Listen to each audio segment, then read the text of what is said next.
अविनाश साबळे हा मांडवा गावचा आहे। आष्टीपासून हे मांडवा जो गाव आहे आणि हे गावातले ग्रामस्थ आहेत, गावातले नागरिक आहेत, त्यांनाही आस लागलेली आहे, त्यांनाही आतुरता आहे 7 तारखेची अंतिम असलेल्या त्या सामन्याची।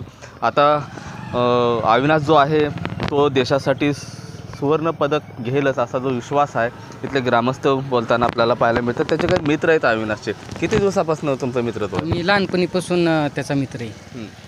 तर अविनाशचा जो संघर्ष होता तो मी लहानपणीपासून बघितलेला आहे। तो इदालची ह्याच शाळेत शिकलेला आहे आणि इथूनच तो छोट्या छोट्या स्पर्धा करायचा। तर त्याचा मोठा सत्कार पण झाला होता इथं पालवे सर म्हणून सरांनी, तावरे सरांनी केला होता।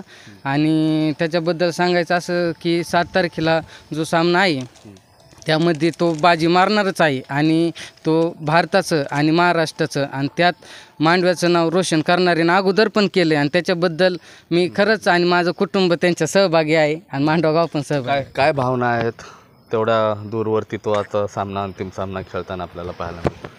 भावना म्हणजे लहानपणापासून आम्ही अविनाश साबळेला चांगला ओळखतो। म्हणजे त्यांचे बोलतात ना, लहानपणी त्याला स्पर्धेची आवड खूप होते, धावपळीची वगैरे आवड खूप होती।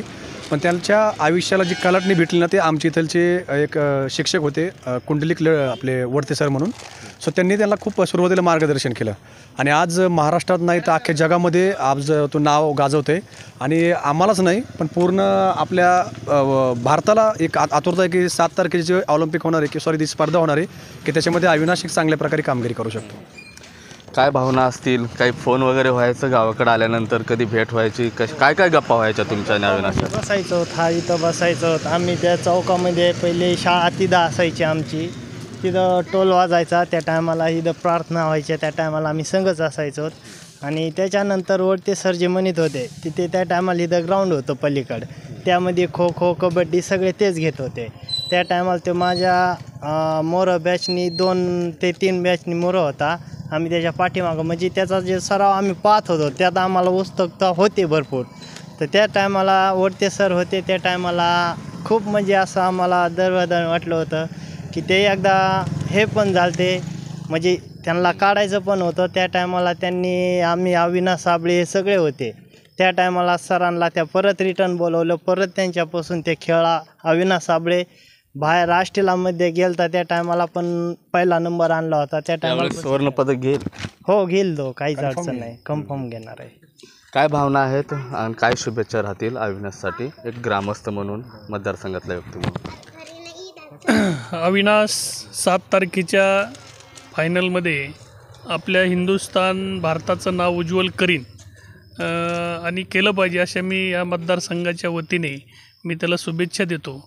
आणि अविनाशनी जे आमच्या आष्टी मतदारसंघाचं आणि आमच्या या मांडवा एक ग्रामीण छोट्याशा गावाचं जे नाव उज्ज्वल केलेलं आहे, त्यामुळं या परिसरामधून अविनाशला म्हणजे खूप लोक असे चाहते झालेले आहेत आणि ते 7 तारखेच्या सुवर्णपदकाची वाट पाहत आहेत आणि ते आपल्याला नक्कीच मिळून देईन अशा मी त्यांना शुभेच्छा देतो। नक्कीच हे ग्रामस्थ आहेत, काही अविनाशचे मित्र आहेत, त्यांची ही अपेक्षा जी आहे ते वाढलेली आहे।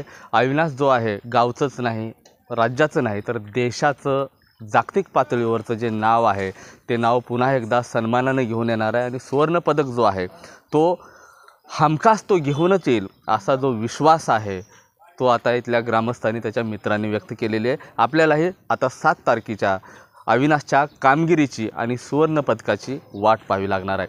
कॅमेरा पर्सन अनंत गर्जेसह मी महेंद्रकुमार मुधोळकर, TV9 मराठी, बीड।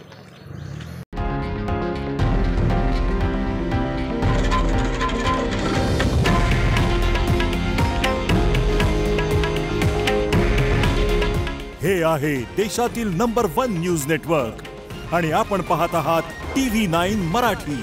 काळजी तुमची, हित महाराष्ट्राचं।